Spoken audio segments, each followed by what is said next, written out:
J'ai senti son autre. On arrive à la fin de cette émission pour terminer la semaine et comme je vous l'ai dit dans le sommaire, nous allons finir ce créneau avec monsieur le maire de la presqu'île de Charmes, Saint-Mandrier, monsieur Gilles Vincent, dans quelques secondes.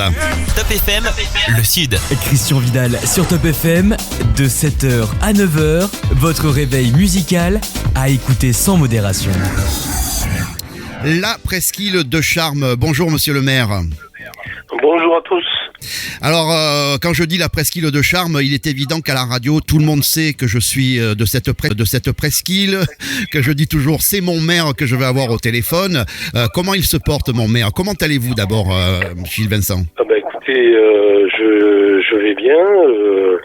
Comme tout le monde, je respecte le confinement. Je travaille beaucoup par télétravail, et nos services aussi, et je vais en mairie uniquement pour signer les documents importants et faire des réunions de crise pour lutter contre le Covid. Alors c'est une boutade, hein. C'est une boutade. Est-ce que Saint-Mandrier a maintenant une industrie de fabrication de masques? Parce que j'ai vu que... Ah oui, grande question. Ah, vous êtes au courant? Oui, bien sûr. On a compris très vite. D'abord, on a réuni une cellule de crise bien avant qu'on soit confiné, et on a compris très vite que la solution pour protéger les habitants, c'était de porter un masque. Ouais. Donc, dans un premier temps, on a utilisé nos vieux masques qu'on avait gardés du H1N1 et qui nous ont permis de tenir, aller jusqu'à aujourd'hui, on va dire.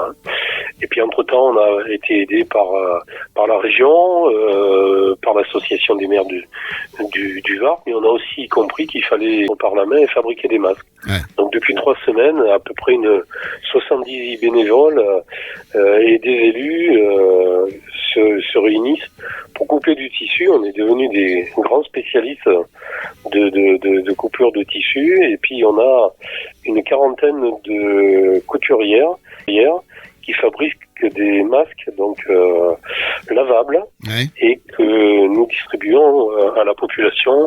La distribution a commencé le lundi. Voilà, on en est à peu près à 3200 masques fabriqués, et on s'est donné comme objectif d'en faire un par personne, c'est-à-dire avec les enfants, près de 6000 masques. Ça c'est bien, c'est une belle initiative. Fabrication, donc il y aura l'estampille Made in Saint-Mandrier. Non, parce que c'est du tissu de récupération, donc. Oui, mais bon. Ils sont de toutes les couleurs.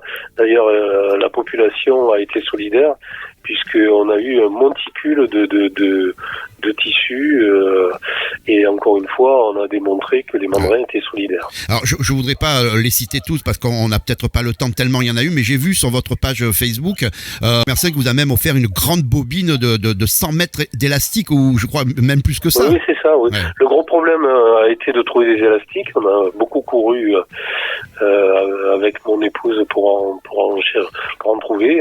Et puis un jeune qui est originaire de la commune nous a fait cadeau de 100 mètres d'élastique.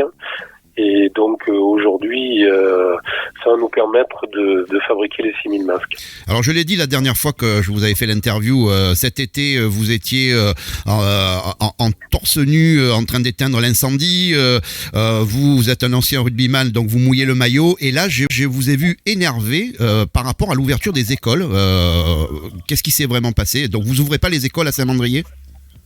Alors, on n'a pas décidé comme ça de but en blanc de ne pas ouvrir. On suit comme tout le monde ce qui se passe au niveau du gouvernement. Donc le gouvernement, depuis le début du Covid, nous dit: je prends cette décision parce que je suis les avis du conseil scientifique. Donc très bien. Et là, pour la première fois, alors que le conseil scientifique a décidé de favorable à la réouverture des écoles, le gouvernement décide de réouvrir. Ok. Mais au lieu de laisser l'initiative au maire, le ministère de l'Éducation nationale a sorti un protocole d'une 60aine de pages En plus, en 2 versions. Ouais. Et on a reçu la dernière version qu'hier. Et donc, quand on lit le protocole, c'est très clair, il est impossible à Saint-Mandrier de réouvrir les écoles. Moi, j'avais annoncé depuis le début qu'on aurait ouvert les écoles, que si on était certain qu'il n'y avait aucun risque pour les enfants, pour les enseignants et puis pour nos collaborateurs qui travaillent dans les écoles et dans la restauration scolaire. Et donc, quand on a regardé ligne par ligne, si on pouvait répondre oui, il y a des lignes où on n'a pas pu répondre oui. Et donc, nous avons une réunion partenaire, l'éducation nationale, les enseignants, les collaborateurs, les élus. Et sur la base de leurs remarques, dans l'après-midi, j'ai pris la décision avec mes quelques collègues de ne pas réouvrir parce qu'on n'était pas capable de suivre le protocole. Voilà, et je réponds, alors bien évidemment, ça met en difficulté certaines personnes, mais certains parents, et je leur dis, lisez le protocole et appliquez-le quelques jours chez vous et vous comprendrez pourquoi on a pris cette décision. On ne peut pas réouvrir si on met en danger enseignants, collaborateurs. Parce qu'une dernière chose, monsieur le maire, et ça je sais qu'on se répète, mais personnellement je pense que c'est pas grave qu'on répète ce genre de phrases et de propos. Lundi, on sera bien le 9 mai, mais le virus, lui, est toujours là, hein, et il va contaminer encore, oui. Oui, c'est clair. Et quand je vois le nombre de personnes qui, depuis quelques jours, sortent et considèrent en fait qu'il n'y a plus de virus, je deviens fou avec ça. Parce que on est sur une presqu'île, certes on est un peu protégé, mais on a quand même eu des cas. Ouais. Peut-être moins qu'ailleurs, mais parce que d'une part, moi j'ai alourdi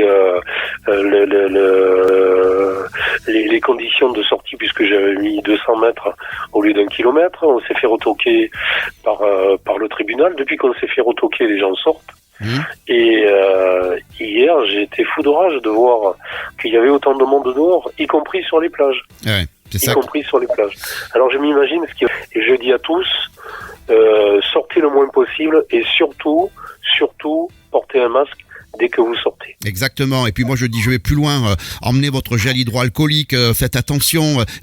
En fait, quelqu'un nous a dit, il suffit de visualiser le virus. Et là, quand on arrive à le visualiser, en fait, on s'aperçoit qu'il peut être partout. Sur une rampe d'escalier, sur une poignée de porte, quelqu'un peut toucher votre voiture. Vous voyez, c'est pour ça, monsieur le maire, que ce que vous avez fait, c'est très bien. Et moi je dis aux auditeurs, et on a pris position avec tous les maires, on sort, on nous autorise, c'est le début du déconfinement, mais c'est pas la fin du virus. On a encore du temps, et si on ne respecte pas, monsieur le maire, ça va durer de plus en plus longtemps, hein, si on fait pas attention. Oui, et puis il va y avoir une rechute. Je regardais les courbes hier dans le Var, on a eu 12 personnes de plus atteintes par le Covid, alors que on va dire en début de semaine dernière, on était en train de descendre en nombre d'admissions à l'hôpital, et là tout d'un coup, c'est tout simplement parce qu'on a annoncé le déconfinement. Et certains considèrent que le 11 mai il y aura plus de Covid. Il y en a beaucoup moins, ce qui n'est pas le cas. Et non, merci en tout cas pour cette interview. Merci à vous. Mais oui, mais on est là, vous avez bien fait. Donc c'est Romain qui nous a contactés. Et si vous avez d'autres messages, on est là pour faire les relais. Les médias doivent être avec vous, on doit être à votre service. Bon courage, Gilles Vincent, maire de Saint-Mandrier. Top FM, la radio libre.